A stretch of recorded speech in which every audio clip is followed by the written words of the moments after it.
Shalom, Om Swastiastu, Namo Buddhaya, salam kebajikan, Rahayu. Yang terhormat Bapak Direktur UT Jayapura, Bapak Dr. Andes Mujadi MPD, yang saya hormati narasumber kita, Bapak Dr. Andes Pinton Nenggolan, serta seluruh peserta webinar yang saya banggakan. Selamat datang dalam kegiatan webinar kemahasiswaan UT Jayapura Series 2, di mana setelah kita melaksanakan webinar Series 1 pada minggu lalu. Perlu kami sampaikan bahwa link daftar hadir akan dibagikan pada akhir acara. Untuk itu kiranya seluruh peserta dapat mengikuti kegiatan ini sampai selesai dan mengisi presensi. Baik Bapak Ibu, selanjutnya kita akan menyanyikan lagu Indonesia Raya, kemudian himne UT dan Mars UT. Bapak dan Ibu peserta webinar disilakan berdiri atau dengan sikap sempurna.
Universitas terbuka, bersiap menyongsong tantangan dunia, berperan serta mencerdaskan bangsa, menjangkau hingga penjuru dunia. Universitas terbuka, berbakti untuk bumi pertiwi, menuntut ilmu tak pernah henti, ciptakan insan tangguh yang mandiri. Universitas terbuka, alma mater tercinta. Universitas terbuka untuk Indonesia, untuk Indonesia.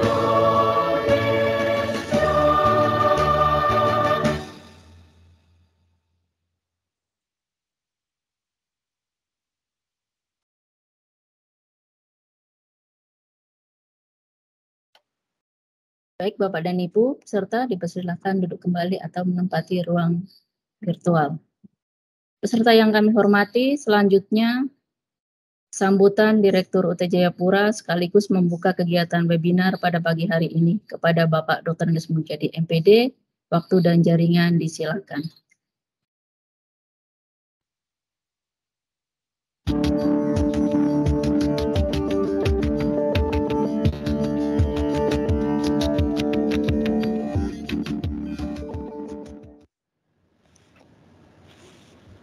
Bismillahirrahmanirrahim. Assalamualaikum warahmatullahi wabarakatuh. Yang saya hormati Bapak Binton Nainggolan dalam hal ini yang akan memberikan materi ya, dalam kegiatan webinar yang akan dilaksanakan pada tanggal 23 Juli 2022. Dan yang saya sayang juga para mahasiswa Universitas Terbuka Jayapura dan di mana saja Anda berada yang telah mengikuti mulai di tahapan awal yang kemarin yang pertama kita adakan webinar dan ini yang kedua, mudah-mudahan akan lebih menambahkan wawasan, pemahaman tentang hal-hal yang telah kita bicarakan dalam era sekarang ini. Untuk webinar yang kedua ini akan diberikan oleh seorang pakar, yaitu Bapak Binton Nainggolan. Dia sebagai Kepala Dinas Kominfo Kota Jayapura, ya, tentu saja sudah paham, sudah profesional tentang bagaimana sih pentingnya menjaga keamanan data pribadi di medsos, ya. Karena dengan menjaga data pribadi di medsos, maka Anda akan terhindar dari segala sesuatu yang tidak diinginkan, ya. Karena di era digitalisasi, di era cyber ini, kadang-kadang kita terjebak oleh sesuatu yang sesuatu yang tidak terduga. Ya, karena suatu iming-iming yang tidak jelas, maka kita akan terpedaya oleh sesuatu tersebut.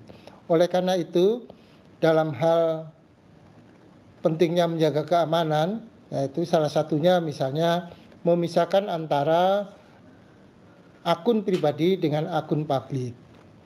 Kemudian menggunakan password yang kuat. Dan berikutnya ada lagi, jangan mudah percaya pada website. Nah, bahasan-bahasan inilah yang kemudian masih banyak lagi yang akan dikemukakan oleh Bapak Nainggolan. Mudah-mudahan Bapak Nainggolan nanti akan memberikan masukan-masukan sangat berharga, ya Pak Nainggolan. Ya, terima kasih juga atas kehadirannya dan atas kesanggupannya memberikan pengisian materi pada webinar yang diadakan oleh Universitas Terbuka Jayapura. Dengan ucapan Bismillahirrahmanirrahim, webinar pentingnya menjaga keamanan data pribadi di medsos secara resmi saya nyatakan dibuka. Terima kasih. Wassalamualaikum warahmatullahi wabarakatuh.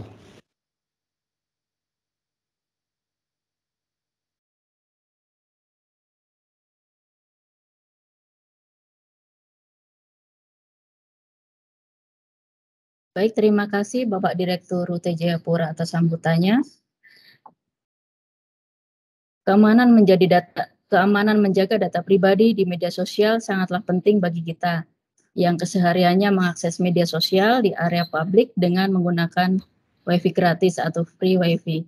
Tanpa kita sadari, ketika kita klik iklan yang menggiurkan dengan iming-iming bonus atau hadiah dan disuruh memasukkan kode penting, nah di situ kita terlena dan masuk ke dalam jebakan para si pencuri data pribadi. Untuk itu, kemahasiswaan UT Jayapura mengadakan webinar tersebut. Tibalah kita di puncak acara, yaitu penyampaian materi oleh narasumber. Materi tersebut dengan tema pentingnya menjaga data pribadi di media sosial akan disampaikan oleh narasumber kita, yaitu Bapak Dr. Andes Bintan Nainggolan. Berikut saya sampaikan profil singkat dari narasumber.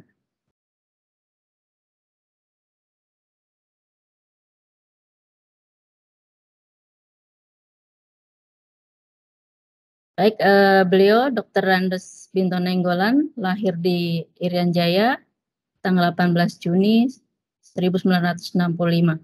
Saat ini beliau menjabat sebagai Kepala Dinas Kominfo di Kota Jayapura sejak 1 Februari 2017. Betul Pak ya? Untuk perkenalan lebih lanjut mungkin Bapak bisa sampaikan nanti secara singkat untuk perkenalannya. Waktu dan jaringan disilakan Pak. Baik, terima kasih Bu Endang. Salam hormat kepada pimpinan Universitas Terbuka. Shalom. Assalamualaikum warahmatullahi wabarakatuh. Izin kepada teman-teman bersama Bu Endang, audio saya bisa diterima dengan jelas? Jelas Pak. Jelas Pak. Baik, terima kasih. Jelas, Pak. Baik, terima kasih. Secara alma mater, saya dari Universitas Sumatera Utara, di Fakultas Ilmu Fisik, dari tahun 88 selesai ini, dan langsung merantau ke tempat kelahiran. Jadi dulu masih namanya Irian Jaya, tempat kelahiran saya itu dulu di Bintuni. Jadi tali pusar di sana, walaupun saya sudah mengabdi sekian puluh tahun, belum pernah ke Bintuni. Mudah-mudahan di antara peserta ini ada yang tinggal di Bintuni, salam hormat kepada mereka yang ada tinggal di Bintuni. Baik, itu sekalian perkenalan, anak saya 2, istri 1. Istri saya ini campuran Cina Serui, Imbiri. Jadi anak saya 2 sudah selesai semua dan 1 sudah kerja. 1 sedang persiapan untuk melanjutkan beasiswa LPDP ke luar negeri. Itu salam perkenalan pribadi, terima kasih. Baik, Ibu Endang, saya yang share materi saya atau dari Microsoft Teams? Dari kami Pak, izin Pak. Baik, langsung aja Bu ke PowerPoint-nya. Baik, judul yang diberikan kepada kami adalah pentingnya menjaga data pribadi di media sosial. Ini sesuai permintaan dari Universitas Terbuka. Bapak Ibu teman-teman sekalian, di era digital ini banyak kejahatan yang memanfaatkan data pribadi sehingga perlu dilindungi.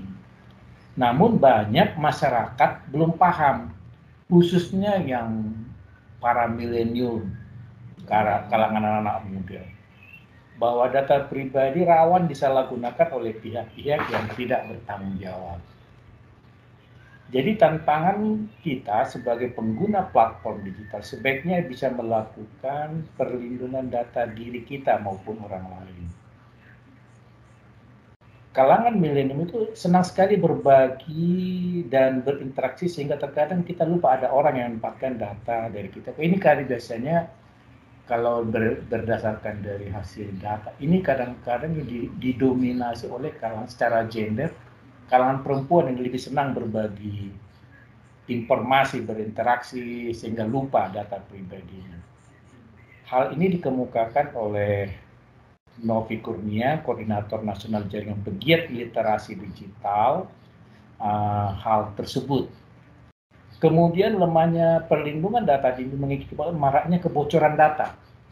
Bapak, Ibu, teman-teman sekalian, sudah banyak kita baca secara media nasional, media online, banyak kejahatan cyber seperti hacking, peretasan maupun tracking, pembajakan media sosial yang berujung pada pembobolan data pribadi, pemerasan hingga penipuan daring. Mungkin Bapak Ibu teman-teman sering mengalami bagaimana WA itu nggak bisa berinteraksi, bahkan WA kita bisa tersebar, kita nggak ada informasikan hal-hal. Ini salah satu contoh-contoh bagaimana kebocoran data kita.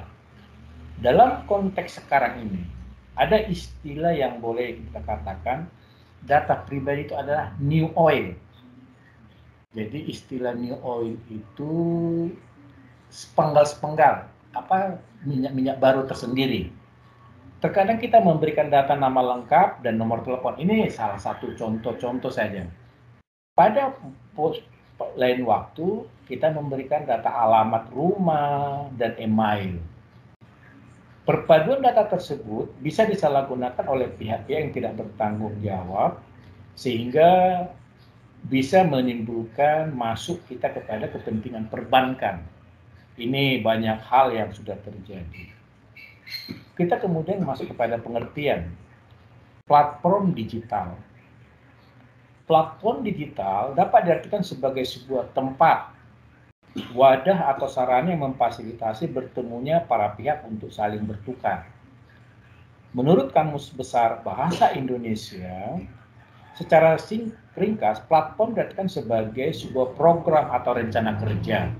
Arti lainnya adalah pernyataan sekelompok orang atau partai mengenai prinsip atau kebijakan. Ini istilah-istilah parpol, istilah orang lain untuk platform. Kemudian pengertian platform mengacu kepada kombinasi antara satu program perangkat keras dan perangkat lunak, termasuk di dalamnya ada aplikasi.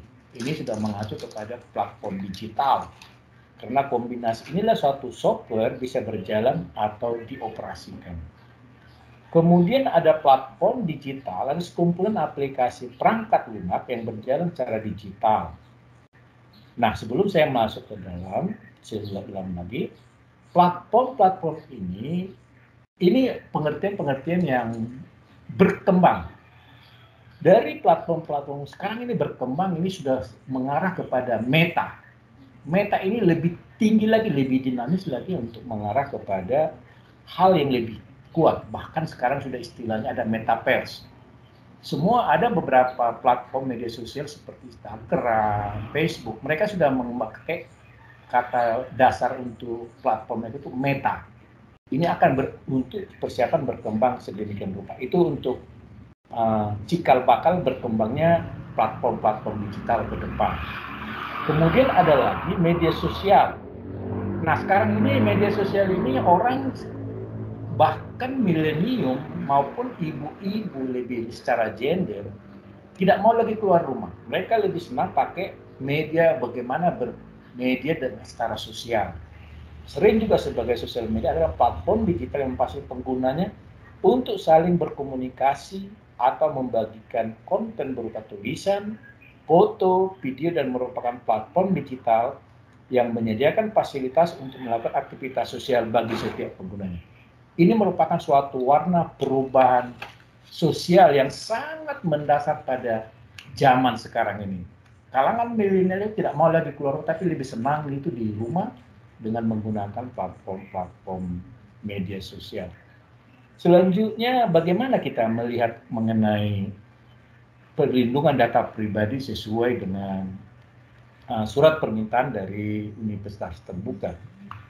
Secara regulasi, pemerintah kita itu sudah mempersiapkan ada bagaimana regulasi perlindungan data pribadi.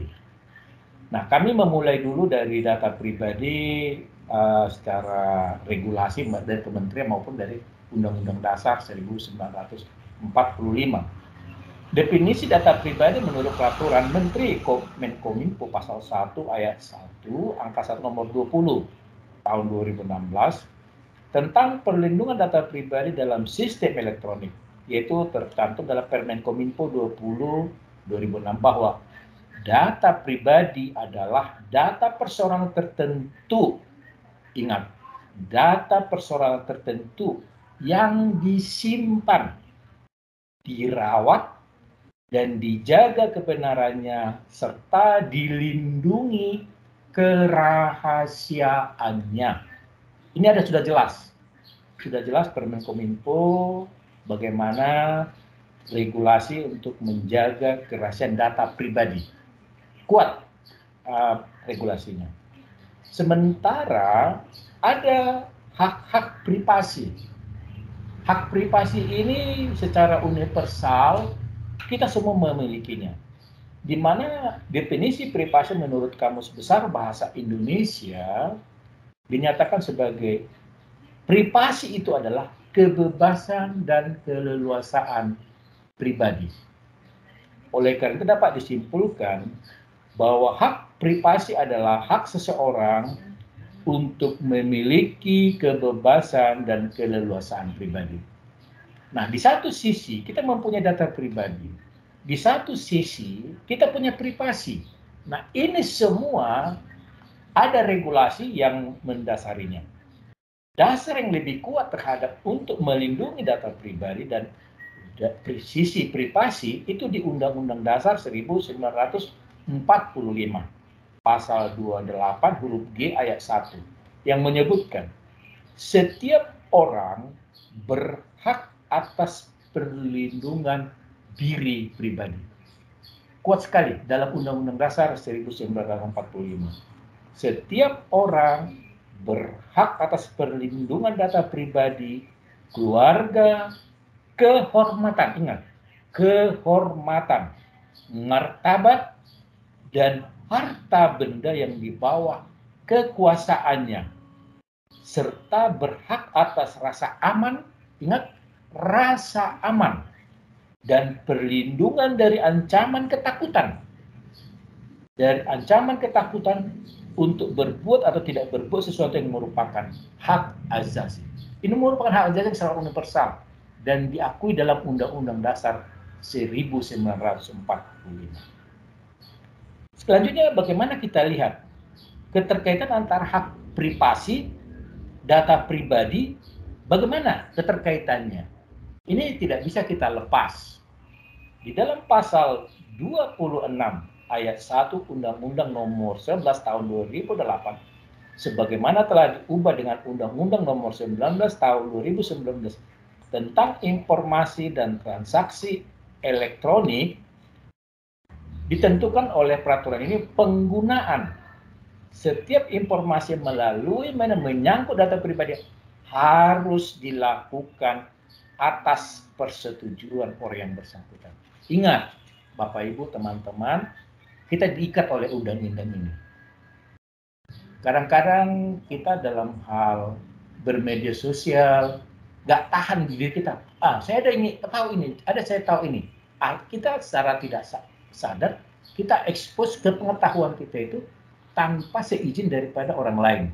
Ini kadang-kadang menjadi suatu bumerang bagi kita dalam bermedia sosial.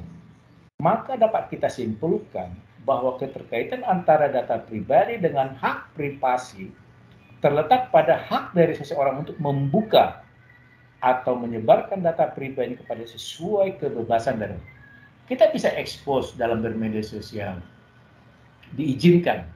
Tapi kalau tidak ada sepanjang diizinkan, ini bisa kita mendapat suatu keputusan-keputusan dari orang lain yang berkaitan regulasi. Mengenai perlindungan hukum bagi orang yang melanggar hak pribadi diatur dalam pasal 26 ayat 2. Ingat, yang melanggar hak privasi diatur dalam ini. Setiap orang yang dilanggar haknya, kita semua ini, yang dilanggar haknya sebagaimana dimaksud pada ayat 1, dapat mengajukan gugatan atas kerugian Di sini tidak disebut kerugiannya bagaimana, apakah material, fisik, apa tidak ada. Disebutkan mengajukan kerugian atas kerugian. Hati-hati.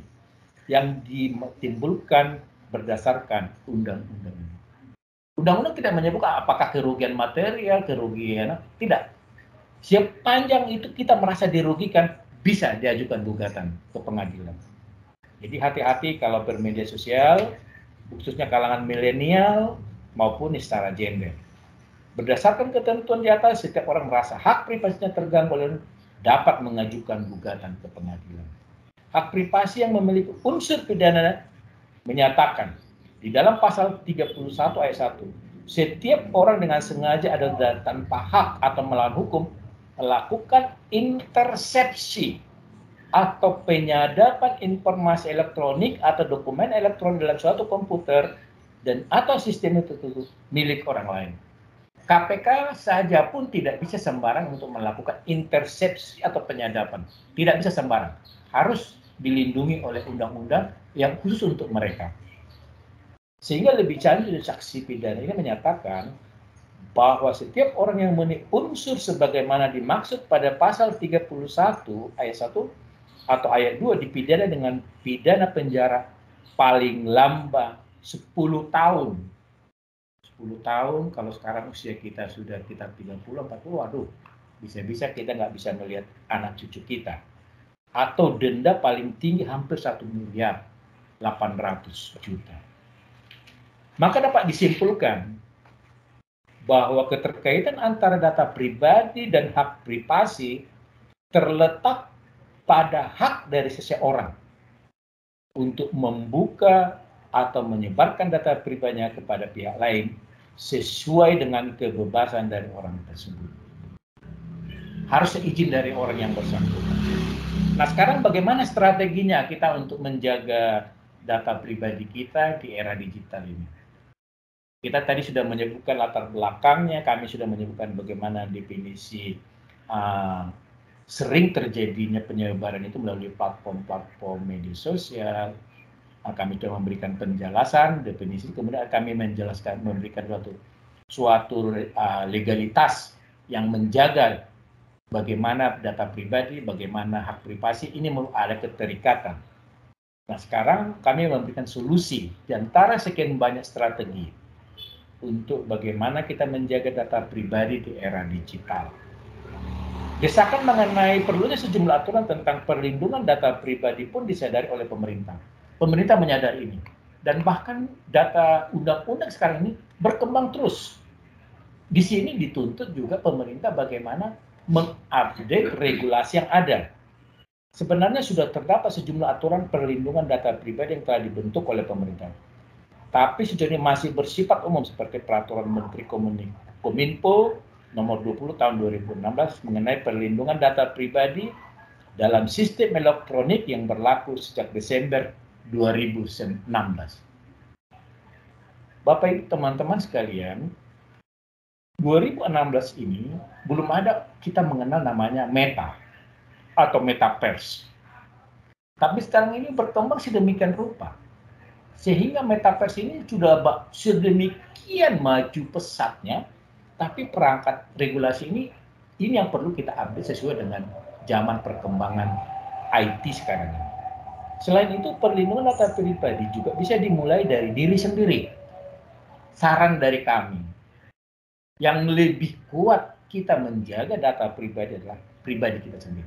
Jangan kita mengharap dari perangkat atau dari diri pribadi kita. Seperti aplikasi media sosial sudah banyak menyediakan fitur verifikasi 2 langkah. Kode, cadangan, notifikasi email apabila ada pihak yang mengakses media sosial milik kita. Ini semua kita bisa ikuti di platform-platform media yang ada. Nopi yang juga sebagai dosen ilmu komunikasi fisik dan politik UGM menyebut, budaya membaca atau double checking terhadap setiap informasi diterima juga penting. Kita jangan sering hanya sekedar membaca medsos, tapi juga perlu kita membaca media-media yang ada di online itu untuk bagaimana kita sama-sama menjaga keselamatan data pribadi kita. Hal tersebut untuk menjaga terjadinya hoax ataupun penipuan. Kami dari Kementerian Kominfo ya sering ada ranah ruang dari kami untuk menyebarkan secara nasional berita-berita hoax yang hampir tiap jam terjadi. Itu kita ada punya ruang khusus kepada Dinas Kominfo seluruh Indonesia. Bagaimana cara kita menjaga pribadi? Novi yang juga dosen ilmu komunikasi dan FISIP dan Politik UGM memberikan saran bagaimana kita menjaga data pribadi. Selain banyak, saya akui, banyak cara kita. Tapi kami ambil dari seorang dosen saja, kita harus pintar mengatur perangkat lunak, terutama password. Kadang-kadang nggak, kalau di zaman kami dulu itu, password itu dipakai tanggal lahir, password itu dipakai alamat rumah, password itu dipakai alamat nomor plat motor atau mobil. Itu dulu. Tapi sekarang ini dia anjurkan harus pintar mengatur password. Bahkan dari beberapa vendor atau dari pemilik aplikasi itu, setiap bulan bila perlu rubah password. Ini menurut salah satunya. Memaksimalkan perlindungan data diri. Contohnya, sekarang ini email ini sudah masing-masing pribadi itu bisa lebih dari 3 atau 5. Saya akui. Nah ini coba dari secara pintar lah kepada teman-teman, memisahkan mana yang dipakai email untuk pekerjaan, mana yang dipakai email untuk transaksi, atau mana email yang dipakai untuk medsos. Ini sudah banyak. Silakan teman-teman untuk mulai memanage bagaimana perlindungan data pribadi di email-email yang dimilikinya. Antisipasi penipuan digital. Seperti perbanyak membaca di media tentang modus-modus baru penipuan digital. Ini penipuan ini akan banyak berkembang terus. Contohnya pada pola pertama, pola A. Ini akan berkembang terus dengan beriringnya perubahan zaman. Kemudian akan ada modus lain lagi. Semakin banyak. Nomor satu kan rekam jejak digital seperti tidak oversharing tentang kehidupan pribadi. Bapak Ibu, ini perlu saya ada satu tekankan satu kepada Bapak Ibu dalam hal kita menggunakan kehidupan pribadi. Ingat, apa yang kita share dalam kehidupan pribadi kita sekarang ini bisa kita rekam jejak pribadi secara digital DNA ini 10, 20, 30 tahun besok bisa direkam. Walaupun Bapak Ibu sudah hapus. Tapi namanya jejak digital itu permanen. Permanen dalam arti di digital ini secara delete dalam apa tampilan, tapi digital itu bisa merekam jejak DNA-nya. Itu hati-hati dalam hal untuk memberikan sharing data-data pribadi. Kemudian harmoni, yaitu bersinergi melindungi data pribadi. Tetap waspada di era seperti sekarang ini yang bisa umur jejak digital lebih panjang dari usia kita. Jangan sampai nanti kita sudah meninggal, cucu-cucu kita, anak kita masih ada, kita tiba-tiba anak cucu kita diperhadapkan dengan data-data jejak digital masa lalu orang tuanya atau kakeknya. Ini harus kita jaga juga untuk keberlanjutan keturunan kita. Kemudian kami merekam pernyataan dari Dirjen Aplikasi Informatika, salah satu eselon 1 di Kementerian Kominfo, Pak Samuel Pangerapan. Kenapa dia bilang pentingnya kita harus menjaga diri? Dia bilang pentingnya kita harus menjaga pribadi. Yang pertama, intimidasi online terkait gender. Kita ketahui, secara fisik memang sering terjadi intimidasi gender. Di online juga terjadi hal yang sama. Ini tidak bisa kita pungkiri bahwa intimidasi online itu ada secara gender di online.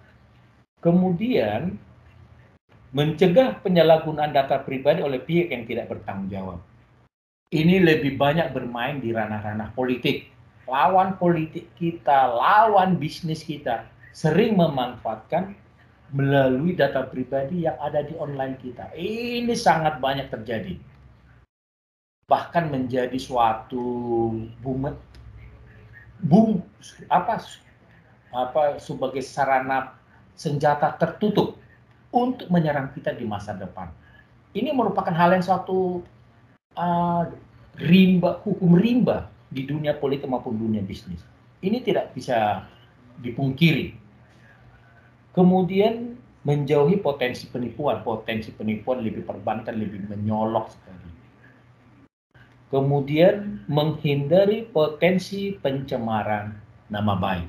Tadi saya sudah sebutkan bagaimana anak cucu kita yang akan melanjutkan kehidupan ini, kita bagaimana kakek opa-opanya, orang tuanya, tiba-tiba diperhadapkan dengan suatu data-data masa lalu orang tuanya. Kemudian kita mengendalikan data pribadi kita sendiri, sebagaimana yang sudah kami kemukakan. Perlu kami sampaikan kepada Bapak Ibu, data pribadi kita sangat sensitif. Ingat, sangat sensitif. Kami punya pengalaman dalam hal pelamaran pekerjaan, ada beberapa suatu konglomerasi atau suatu perusahaan multinasional. Mereka langsung minta akun platform media sosial milik yang bersangkutan. Mereka telusuri sampai 10-20 tahun sebelumnya. Mulai SD, SMP ditelusuri. Bagaimana kehidupan yang bersangkutan ini secara media sosial. Mereka telusuri. Jadi hati-hati kepada Bapak Ibu tentang masa lalu. Kadang-kadang kita tidak bisa mengendalikan ucapan kita. Kita tidak bisa mengendalikan keinginan kita. Sesuai teori Maslow, menyebarkan foto-foto vulgar kita. Ini berpengaruh terhadap masa depan kita. Sehingga maka dari itu mari kami dari pemerintah yang menangani informatika saling menjaga baik data pribadi maupun data orang lain. Jangan sampai data pribadi kita jatuh kepada pihak yang tidak bertanggung jawab. Demikian barangkali yang bisa kami sampaikan untuk hari ini. Kurang lebihnya kami ucapkan terima kasih. Semoga dapat bermanfaat kepada Bapak Ibu, teman-teman sekalian dalam hal menjalani platform digital ke depan yang semakin berkembang. Terima kasih.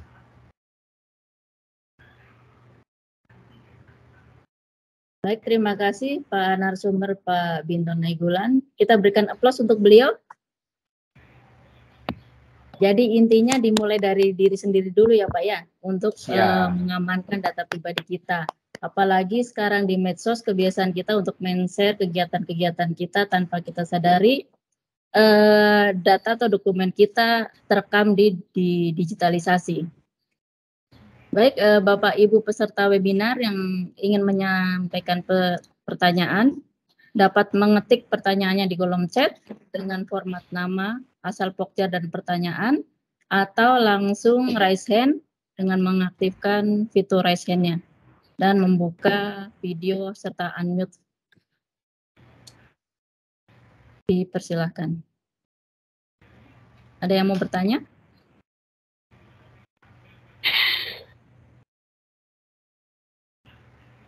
Baik, izin Bu Endang sebelum teman-teman memberikan suatu pemikiran. Ya, Pak. Saya 8 tahun mengajar di Universitas Cendrawasih, di FISIP, Uncen, tahun 2000 sampai 2006 atau 2008. Saat itu saya masih punya waktu yang bisa secara, itu dulu, belum ada pakai. Itu teman-teman mahasiswa punya ada suatu kerinduan bagaimana data mereka saat dulu itu ingin mereka mau angkat. Kenapa?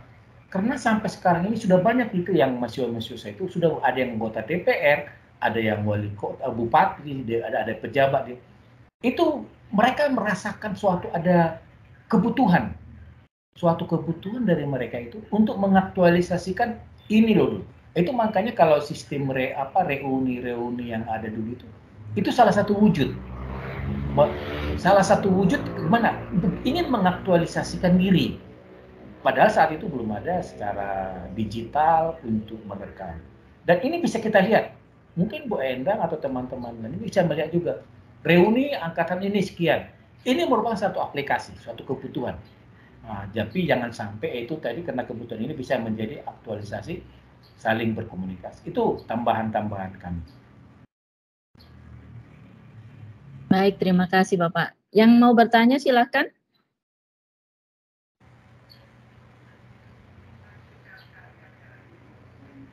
menulis di kolom chat atau raise hand. Mungkin Pak Alexius ada yang ingin ditanyakan?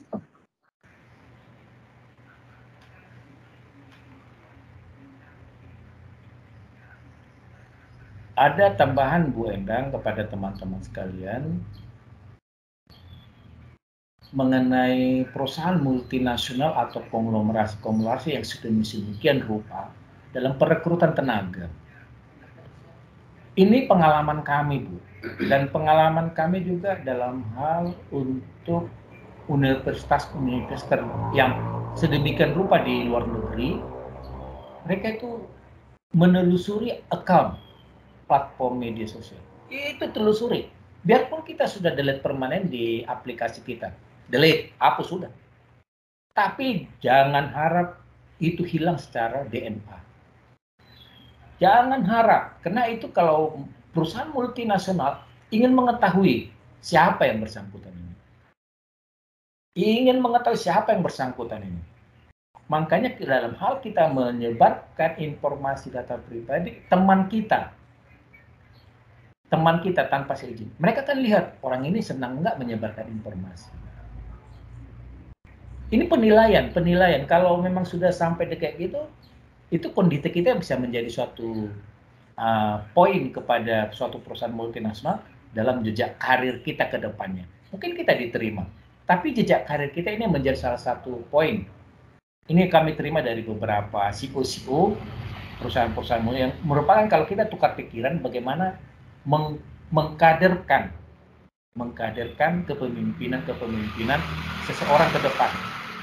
Nah, di pemerintahan juga dalam lingkungan ASN ini sudah diatur juga dalam peraturan pemerintah. Bagaimana rekam-rekam jejak digital ini sekarang menjadi suatu acuan dalam penilaian suatu kinerja seseorang pegawai juga. Rekam digital ini sangat penting.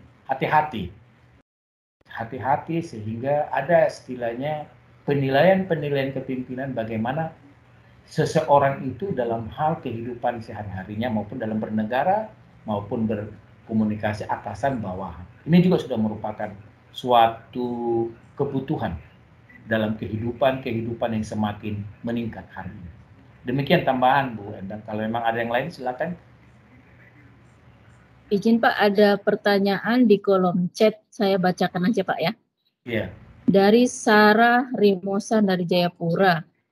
Apa yang harus kita lakukan jika data kita sudah bocor dan kita tidak mengetahui siapa yang melakukannya? Misalnya di Facebook, yang biasanya kita di-hack itu Pak.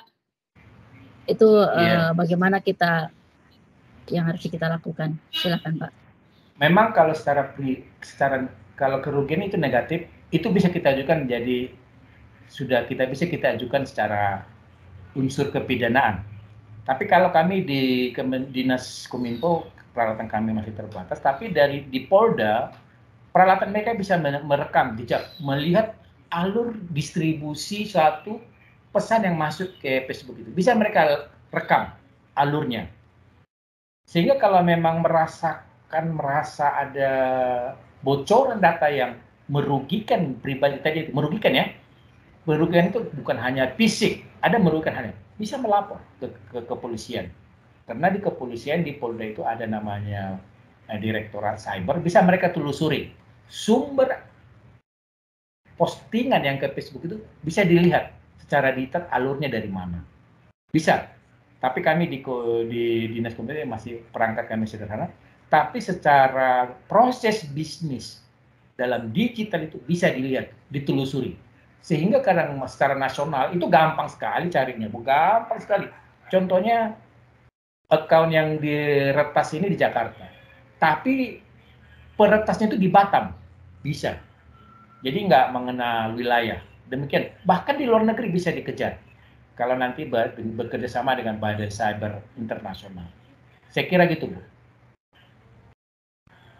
Baik, untuk di Polda sendiri itu di bagian apa ya Pak? Cybercrime-nya atau di bagian apa Pak? Cybercrime, ada khusus tersendiri. Mereka punya alat sendiri, karena itu merupakan salah satu alat vital negara.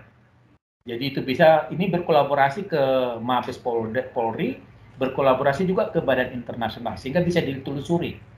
Bahkan Telegram sekalipun, Facebook itu bisa mereka lihat alur bisnis chattingan satu platform medsos itu bisa dilihat sebelum masuk ke account yang bersangkutan.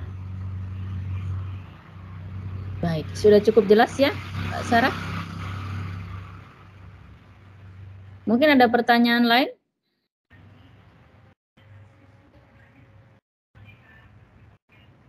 Oke, untuk mengenai data perbankan, ini yang sering terjadi. Nah, sepanjang bukan jari kita, ingat, sepanjang bukan jari kita yang mengklik, perbankan itu bisa melihat, ini klikan ini dari handphone siapa, bisa ditelusuri.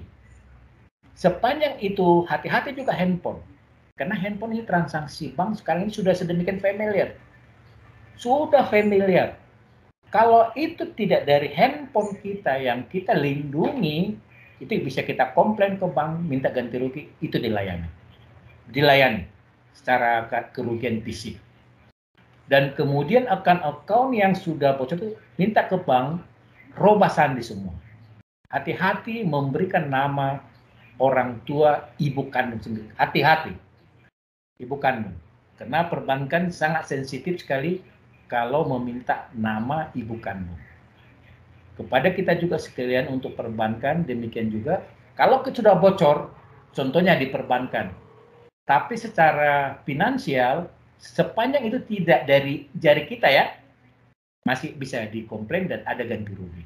Dan kalau ini terjadi, minta dan langsung hubungi ke pihak bank, robah semua aplikasi isian input untuk penginputan data kita. Saya kira gitu yang kalau yang berkaitan dengan finansial maupun yang berkaitan dengan kehidupan sehari-hari. Kami kembalikan Bu Endang. Baik, masih ada yang ingin ditanyakan?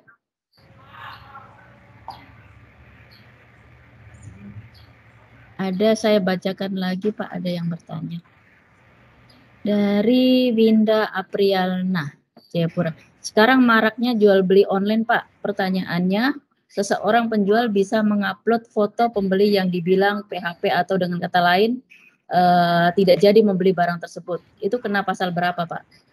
Jadi dia mau. Ya, makasih Bu Enda sama Winda Apriliana. Aduh, ini kalau saya harus masuk kepada teknis mengenai toko online ini. Mohon maaf ini kalau soal itu harus kita buka lagi. Ada memang pengaturannya, tapi hati-hati. Karena ya kita sudah bersama sering mendengar ada terjadi keributan saat pengantaran pengorderan itu tidak sesuai dengan orderan kita atau tidak sesuai dengan apa. Tapi hati-hati, karena dalam hal toko online ini, mereka ini melaksanakan pengiriman penjualan mereka kepada konsumen mengacu kepada nomor handphone kita. Handphone kita itu secara notifikasi sudah mengacu kepada GPS. Itu tercatat semua di GPS itu dibagi di toko online. Mereka akan lihat notifikasi link online-nya itu GPS lokasinya di mana. Mereka tahu. Nah, kalau pada saat dikomplain ada terjadi suatu tidak sesuai dengan gambar kita, berarti ada yang bocor, ada yang hack nomor kita. Itu pasti, nggak bisa lagi dipungkiri. Tapi kalau kita contohnya hanya mau main-main, iseng, namanya iseng, kita tidak bisa dapat komplain dari yang bersangkutan dari toko online tersebut. Atau bisa jadi berkelahi fisik pada saat pengantaran barang tersebut. Itu sering terjadi. Tapi kalau sekarang ini, kalau memang itu terjadi, pihak toko online bisa dikomplain kalau memang tidak sesuai dengan. Tapi biasanya karena ini sudah sedemikian rupa, aplikasi yang sedemikian update terus, ini hal-hal seperti ini bisa dihindarkan dari pihak online-nya, toko online. Tapi sekarang kalau memang ini data kita contohnya bocor atau handphone kita dipakai anak kita, ada iseng-iseng juga melakukan pembelian online lewat nomor kita, bisa saja terjadi di lingkungan keluarga kita. Tapi kalau untuk ini bisa, untuk seperti tadi itu harus kita buka lagi undang-undang elektronik mengenai toko online. Mohon maaf kalau Winda Apriliana kurang memuaskan, karena harus kita buka lagi pasal-pasal mengenai tata cara perdagangan online. Demikian Bu Endang. Baik, Winda sudah jelas? Jadi Winda bisa komplain ya kalau di PHP sama pembelinya. Kemudian yang pertanyaan yang ketiga Pak, dari Pak Alexius Bastian Palal. Ya. Nah, apakah kita bisa melapor orang yang menggunakan foto atau data pribadi kita untuk membuat akun medsos atau akun palsu, Pak? Bisa. Dan itu sering terjadi. Hanya bagaimana, tolong kirimkan dulu. Karena dia sudah retas nomor kita. Dia ganti nomor kita itu. Makanya hati-hati dalam hal untuk memberikan gambar-gambar aktivitas kita itu, hati-hati. Itu bisa di screenshot, gampang aja. Di screenshot dia, di apa formatnya itu, sehingga bisa menjadi tampilan gambar kita. Padahal bukan kita. Itu sering terjadi dalam hal hacker-hacker kepada nomor-nomor WA. Jadi kepada hati-hati. Contohnya kalau kita punya suatu foto-foto apa itu, kita harus punya, saran saya, mulai sekarang ini kepada teman-teman dalam hal mengirim gambar di medsos, kan ada sekarang ini aplikasi-aplikasi foto. Bikin di bawah dagu kita itu, nama yang secara transparan itu bikin sampai 75%. Tapi tulisannya itu masih jelas. Nama inisial yang secara tulisan pontasinya itu inisial milik sendiri. Sehingga kalau di crop atau di screenshot, kalau di bawah dagu ini kan atau di samping pipi ini kan, itu akan pasti kelihatan, terbaca. Dan ini sudah banyak dipakai oleh kalangan-kalangan pemilik intelektual, seniman-seniman. Sehingga dibikin inisial pakai pontasi milik sendiri, tapi transparannya 75-80%, sehingga bisa terbaca. Sehingga untuk menjaga foto-foto yang sudah kita share di aplikasi-aplikasi platform itu, ini bisa kita nyaman. Contohnya kalau di crop atau dipakai di screenshot oleh orang yang tidak bertanggung jawab, langsung bisa kita lihat, oh ini pasti kita punya. Saya kira gitu. Kecuali ada saja orang lain mengambil foto kita, di screenshot orang pihak lain, itu dipakai, itu bisa saja. Tapi sepanjang ini data itu dari database kita, kemungkinan kita bisa nyaman lah. Nggak harus terganggu lagi mengenai orang lain pakai data kita. Jadi istilah apanya itu pakai watermark. Ini sekarang dari tukang foto di Bali yang sering pakai mereka menggunakan jasa, mereka sudah tidak lagi face to face, mereka sudah pakai online. Ada istilah apanya itu pakai watermark untuk penulisan, dan bahkan durasi waktunya ada 2-3 bulan langsung delete, tidak permanen di digital. Itu ada istilahnya. Tapi itu ada beberapa aplikasi-aplikasi tertentu yang harus kita beli di dunia maya. Saya kira gitu. Baik Pak Alexius, sudah cukup jelas atau ada tambahan lagi? Mungkin rekan-rekan yang lainnya ada yang ingin bertanya? Jadi tambahan untuk mengenai watermark ini Bu, ini pengalaman saya waktu di Bali kurang lebih 4 bulan lalu. Tiba-tiba saya dikunjungi seorang fotografer profesional. Tidak seperti layaknya yang dia minta foto apa tidak. Dia bilang, Pak, saya bisa jaga pribadi Bapak. Kalau Bapak sepanjang belum tidak menyetujui foto ini, silakan, nggak masalah. Itu akan terdelete. Jadi setiap foto yang dikirim ke kita itu hasil jepretan itu ada watermarknya. Ada. Sehingga kalau kita mau crop dia model bagaimanapun, watermarknya ini nggak hilang Bu. Kalau kita screenshot dia tidak akan hilang. Nah ini nggak bisa kita dia kan bisa lacak. Ini saya punya foto ini sudah lari kemana? Nah itulah semakin majunya, semakin berkembangnya platform-platform digital sekarang ini, sehingga penyalahgunaan gambar milik kita itu bisa. Bahkan dia sudah wanti-wanti, kalau Bapak tidak pakai ini 2 bulan akan terhapus secara otomatis. Itu ada terhapus. Sehingga contohnya kalau kita rekam itu kita masukkan ke dalam penyimpanan kita, eksternal hard kita. Itu tersimpan, tapi 2-3 hilang. Kalau itu dia punya hak pemiliknya itu tidak mau, tidak berikan suatu izin. Itu Bu. Jadi sudah makin berkembang sekarang ini. Jadi jangan khawatir kepada teman-teman.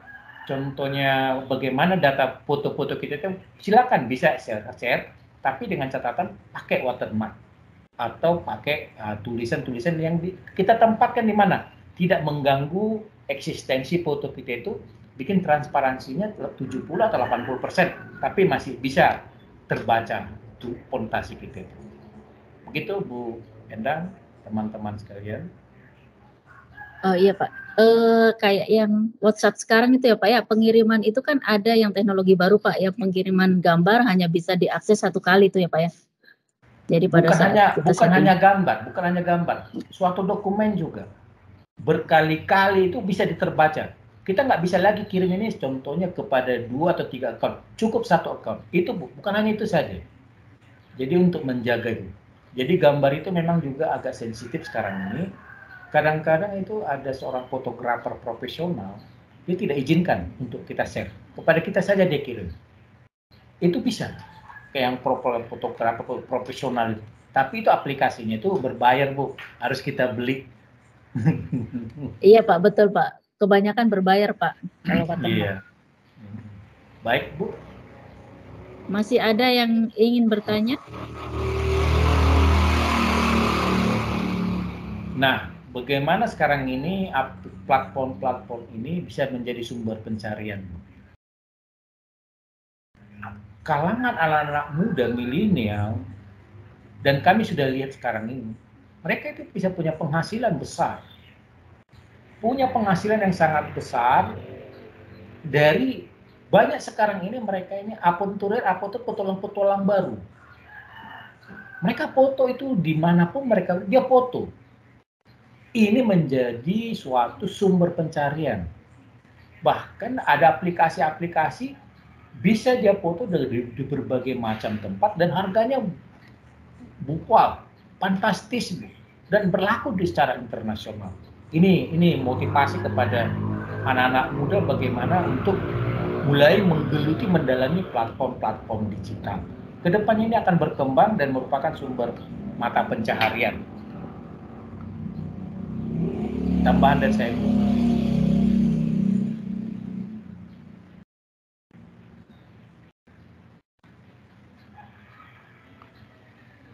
Baik, Bapak Ibu, Ibu Endang, masih ada yang bisa memberikan suatu respon lagi? Silakan. Ya, yang ingin bertanya silakan. Ada lagi Pak? Ya. Dari Novianti. Pertanyaannya, apabila kita salah satu akun sosial media kita ada yang dihack, kemudian dipergunakan untuk tindak kejahatan oleh hacker, apakah setelah kita melaporkan kita lebih baik membuat akun baru atau kita masih memakai akun yang lama Pak, atau masih aman? Tergantung yang bersangkutan. Contohnya WA. Ini sering terjadi di kita nih. Sering terjadi sampai 2-3 minggu kita nggak bisa terima informasi dari teman kita atau grup kita. Tapi ini bisa dipulihkan. Bisa dipulihkan karena teman-teman kita ini kan bukan lagi puluhan lagi, ratusan kita sudah tersebar di teman-teman. Kalau kita bikin yang baru, kasihan nanti teman-teman yang sudah membuat account kita, dia punya data pribadinya, nggak bisa dia menghubungi kita. Ini merupakan kelemahan bagi kita di satu sisi. Ini bisa kita pulihkan dan ini sudah sering terjadi. Tapi itu tadi kita harus masuk kepada vendor penyedia nomor itu, sehingga segala sesuatu input data itu kita harus perbarui. Kita nggak usah ganti. Kasihan kalau kita ganti nanti orang lain yang sudah memiliki nomor kita itu, akun kita itu harus kehilangan lagi. Sementara untuk mengingat itu bukannya waktu yang singkat, itu bulanan bahkan tahunan baru kita bisa peroleh untuk memulihkan akun itu. Jadi saran saya jangan dihapus. Hanya kalau memang contohnya nomor kita itu yang jebol itu adalah dari nomor salah satu vendor seluler, kita langsung pergi saja ke pelayanannya, kita minta diganti di refresh ulang dengan catatan data-data apa gitu itu semua diperbarui lah. Saya kira gitu Bu Endang.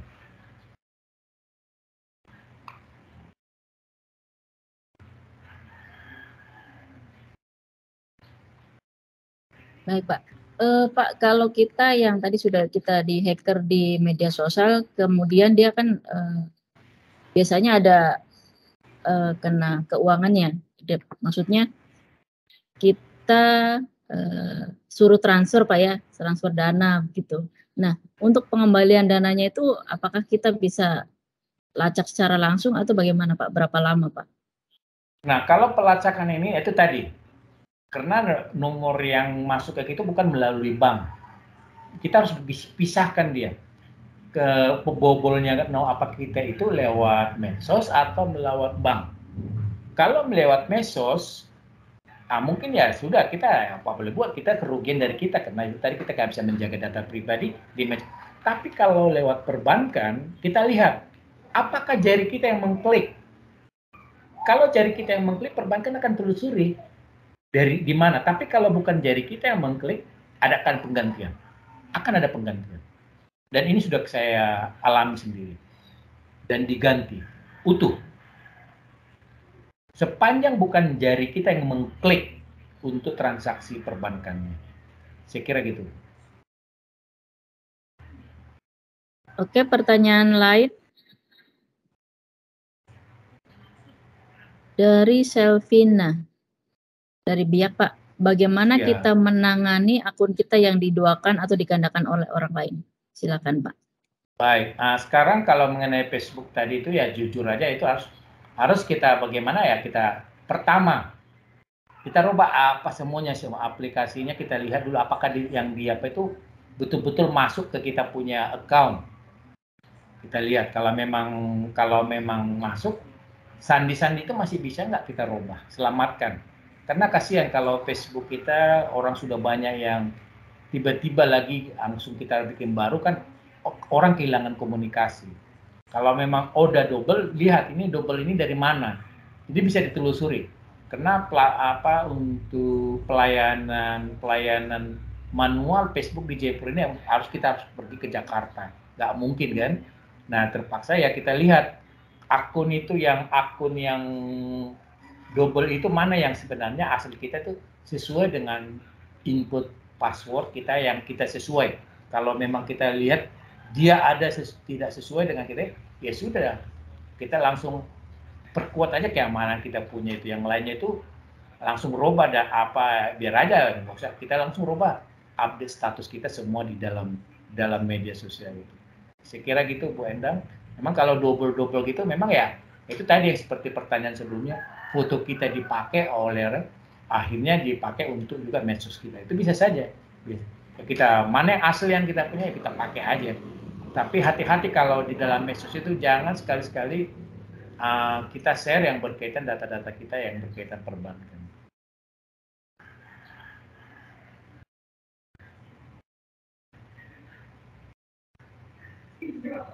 Baik, yang ingin bertanya langsung silakan aktifkan raise hand dan unmute mikrofonnya. Ada yang masih ditanyakan?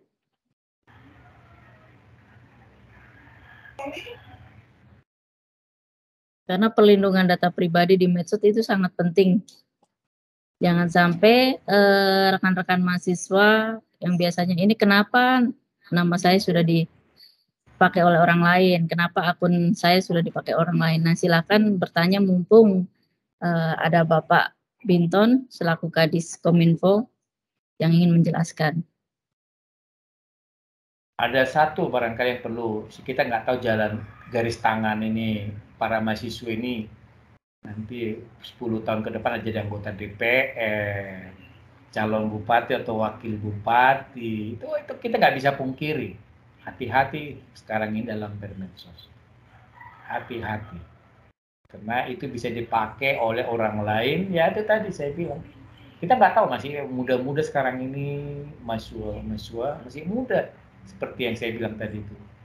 Kadang-kadang itu akhirnya pada 10-20 tahun, medsos kita apa yang kita perbuat ini dipakai senjata untuk menjatuhkan. Itu dipakai. Hati-hati dalam hal bermedsos sekarang ini. Itu Bu, tambahan yang mengenai yang untuk bermedsos tadi, sehingga tidak kita didobelkan kita punya medsos, akun kita, akhirnya kita dirugikan. Dan kalau merasa dirugikan bisa dilaporkan ke Polda, ada khusus yang menangani kriminal cyber di sana. Baik, nggak ada yang ditanyakan lagi?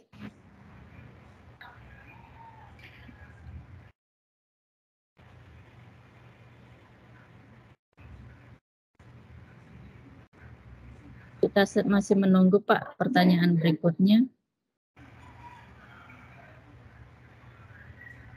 Baik, sambil menunggu dari teman-teman barangkali, ada satu dinamika yang terjadi saat ini, Bu Endang dan Bapak Ibu teman-teman sekalian. Platform media sosial itu sudah sedemikian rupa. Kita sudah sangat familiar dengan platform-platform media sosial yang sekarang ini. Tapi kita tanpa sadari platform-platform media sosial yang ada sekarang ini, mereka sudah pakai meta. Baik WA, mereka ada tulisan di situ meta. Facebook ada tulisannya meta. Instagram meta. Ini apa? Kita harus siap ke depan ini bahwa ada satu loncatan digital ke depan yang sangat-sangat baru. Namanya metaverse. Metaverse. Mungkin agenda saya ada suatu kegiatan ke luar kota. Tetapi secara virtual, secara fisik, saya bisa tampilkan diri saya ada di Jayapura. Itu metaverse. Dan itu lebih kompleks lagi. Lebih kompleks lagi itu bisa bagaimana pemanfaatan digital untuk ini. Ini kalau sampai kita tidak safety betul terhadap data pribadi kita, karena kerjanya metaverse adalah berbasis link. Link. Contohnya link kita itu sudah dibocor kepada orang lain. Ini bisa dimanfaatkan orang lain untuk menggunakan. Ini akan kacau. Lebih parah bocoran kasus ini kalau nanti dipakai untuk kepentingan. Contohnya Ibu Endang minta saya untuk narasumber. Tapi tiba-tiba kok ada muncul virtual saya yang narasumbernya lagi. Itu lebih parah lagi, Bu. Lebih parah lagi. Jadi ke depan ini suatu lompatan digital yang kita harus siap. Ini sudah bisa kita lihat juga dalam hal game. Anak-anak muda sekarang game ini di rumah, tapi dia bisa masuk ke danau hutan. Pakai kacamata apa, tapi dia duduk aja di rumah dia. Tapi dia bisa berkelahi di tengah hutan. Bisa berenang dia di laut. Bisa. Itu namanya metaverse. Itu lebih dinamis lagi. Aduh. Gitu loh, di sini kita kalau yang orang-orang tua zaman-zaman sekarang gigit jari melihat situasi itu. Kita ketawa lihat orang nari-nari di salah satu tempat, padahal dia secara virtual sudah ada di tempat lain. Itu metaverse itu sudah sedemikian rupa. Jadi platform media sosial ini, mereka ini sudah mempersiapkan diri terhadap hal itu. Sudah persiapkan diri. Makanya semua pemilik owner platform media digital itu pakai meta di bawahnya. Karena ya itu tadi mereka sudah mempersiapkannya maju lompatan yang lebih maju ke depan. Jadi yang dari judul ini media sosial ini saat ini kita nggak tahu 1-2 tahun ke depan ini bukan lagi tapi sudah metaverse. Saya kira gitu Bu. Ini lebih kompleks lagi. Kita harus siap diri dan harus siap perubahan ini. Kita nggak bisa hentikan perubahan yang ada. Ini sudah terjadi kalau contohnya dunia game. kita kan melihat itu orang menari-nari di satu tempat padahal dia ada di konser salah satu konser berbayar lagi. Ini ke depan akan sedemikian rupanya. Saya kira gitu Bu untuk ke depan. Iya Pak. Iya. Apalagi anak muda sekarang itu memang anak muda yang generasi apa ya Pak? Meta Pak ya. Jadi semua informasi inginnya anak muda langsung share. Kemudian aplikasi-aplikasi yang terbaru itu semuanya digunakan oleh kalangan muda. Jadi pintar-pintarnya kita untuk membatasi data pribadi kita ketika kita ingin men-share ke media sosial. Jadi bukan data pribadi lagi Bu, link itu harus kita jaga betul. Karena link itu tadi seperti saya bilang, bisa saja Ibu udah minta saya, tiba-tiba muncul virtual saya. Wah ini yang mana ini? Kan Ibu kan jadi terkejut juga kan. Itu bukan lagi mengacu kepada database, tapi mengacu link. Link ini sekarang rahasia, nggak bisa sembarang. Kalau ada hal-hal yang sangat prinsip. Itu nanti di metaverse itu akan berbicara link, bukan satu link. Itu bisa dimanfaatkan beberapa link untuk disubmit kepada yang kompeten yang mau melakukan. Bisa Bu, itu tidak akan. Contohnya kalau rapat, ada rapat CEO, ada kursi pimpinan, nggak ada secara fisik orangnya, tapi secara virtual dia ada di situ, fisiknya ada di tempat lain. Nah, ini bisa jadi Bu. Jadi bukan hanya sekedar database, tapi virtual apanya, linknya itu hati-hati juga.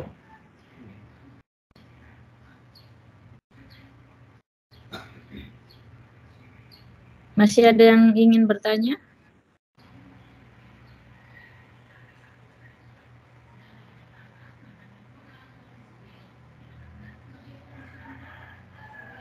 Nah, sekarang ini yang sedang berkembang di tingkat Kementerian Kominfo dan secara nasional,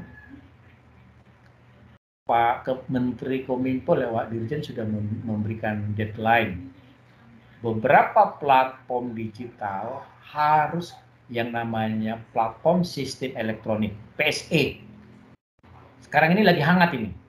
Harus, nggak ada cerita. Harus mendaftarkan diri ke Kementerian Kominfo. Dikandung maksud apa? Itu tadi. Sehingga pergerakan daripada platform media sosial tadi, pemerintah melalui Kementerian Kominfo bisa menelusuri. Contohnya ada terjadi suatu tadi itu hal-hal seperti yang tadi yang teman-teman sudah informasikan. Mungkin dari cyber kriminal Polda mungkin bisa mereka. Tapi secara nasional peraturan apa itu tadi Kementerian Kominfo sudah dan semua platform PSE sistem elektronik sekarang ini sudah mendaftar. Sisa ada beberapa saja, itu pun masih dikasih batas waktu. Sisa 1, 2, 3 platform digital terakhir yang kita dengar itu Google. Itu masih ditunggu, tapi informasi terakhir kami dengar mereka sudah mendaftarkan diri. Telegram yang sudah sedemikian besar ini sudah masuk mendaftarkan diri. Ada beberapa itu tadi yang kayak saya dengar, Facebook sudah mendaftarkan diri pada injury time, mereka sudah mendaftarkan diri. Hanya Google ini saya masih ikutin. Tapi informasi yang saya dapat, mereka karena platform sistem elektronik di Google itu sangat banyak, sehingga ini mungkin mereka membatasi terhadap khusus yang untuk di Indonesia. Sehingga saat ini yang berkembang yang sedang viral di Indonesia itu bagaimana PSE platform sistem elektronik semua sudah didaftarkan oleh kementerian, dan itu ranahnya pemerintah untuk mendaftarkan sehingga menjaga tadi.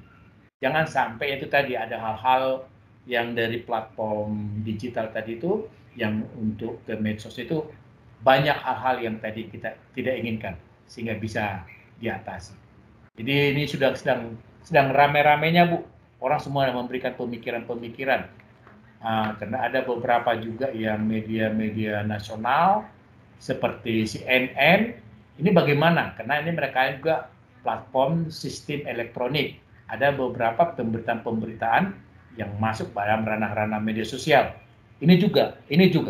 Jadi semua ini sekarang tidak dibenahi oleh pemerintah melalui Kominfo, sehingga melalui induk-induk ini semua, safety, keamanan data, keamanan pribadi, keamanan mengenai data-data apa itu bisa tersafety, maupun dari unsur keamanan nasional.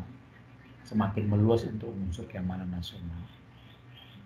Tambahan Bu, barangkali dengan sekarang ini ramainya PSE, ada kalau berita online nasional kita dengan PSE. PSE itu adalah platform sistem elektronik. Nah, itu semua masuk di dalam. Berarti yang kemarin informasi WA, kemudian Instagram, dan satu lagi tuh Pak, itu sudah aman ya Pak ya? Nggak jadi blokir ya Pak? Nggak jadi. Tapi yang sekarang ini kan Google. Orang kan semua rame. Bagaimana kalau Kominfo mau blokir ini Google? Karena semua handphone ini seluruh Indonesia ini kan. Betul Pak.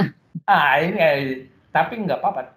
Karena kita harus punya kemampuan, negara harus punya kendali.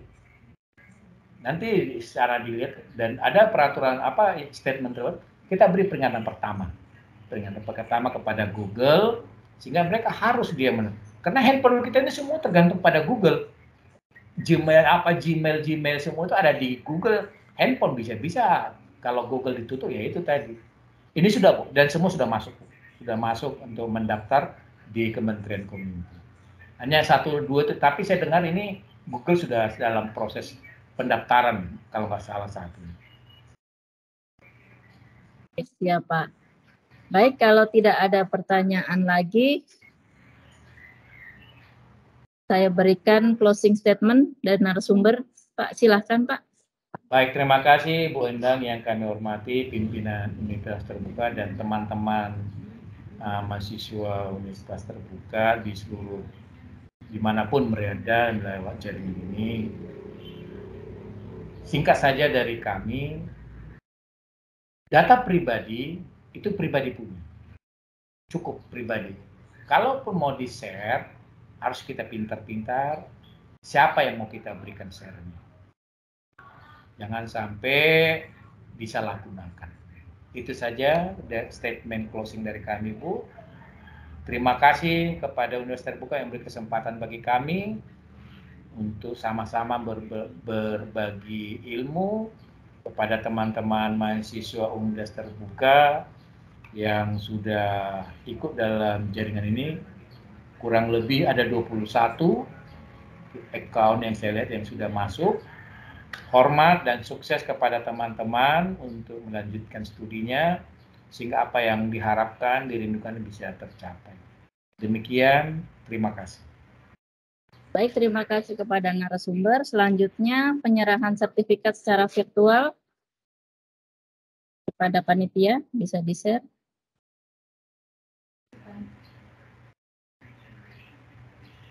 Bapak izin menyampaikan sertifikat sebagai narasumber, Pak. Baik, terima kasih panitia dan Bu Endang dan pimpinan Universitas Terbuka Jayapura. Dan ini sudah kami terima atas sertifikatnya. Terima kasih, Bu. Baik, terima kasih kepada narasumber yang telah menyampaikan materinya. Kiranya materi tersebut dapat diimplementasikan dalam kehidupan kita sehari-hari. Selanjutnya, untuk sesi foto bersama kepada seluruh peserta webinar, disilakan mengaktifkan video jika memungkinkan. Kepada panitia, silakan.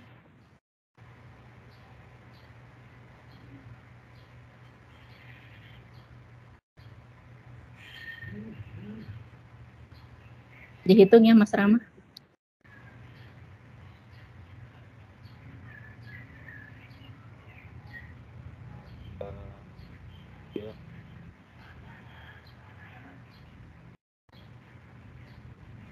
Satu kali lagi. 1, 2, 3.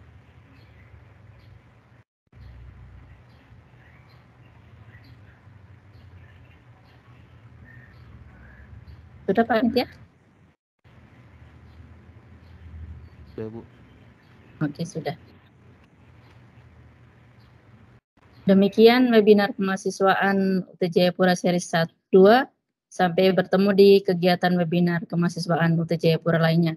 Tentunya dengan topik-topik menarik dan semoga pesertanya lebih banyak lagi. Seluruh peserta diharapkan mengisi link presensi dan pastikan penulisan nama serta email dengan benar, karena kami akan mengirimkan sertifikat digital pada kegiatan webinar pada pagi hari ini. Ada pepatah Jawa yang cukup terkenal, pagar mangkok lebih kuat daripada pagar tembok. Maksudnya, berbagi kebaikan ke tetangga disimpulkan dengan mangkok dipercaya adalah sistem keamanan yang lebih kuat dibandingkan dengan meninggikan pagar rumah. Mewakili seluruh panitia, saya mengucapkan terima kasih kepada Bapak Direktur UT Jayapura, kepada narasumber, dan seluruh peserta yang mengikuti kegiatan webinar pada pagi hari ini. Jika dalam pelaksanaan webinar terdapat hal-hal yang kurang berkenan, kami mohon maaf.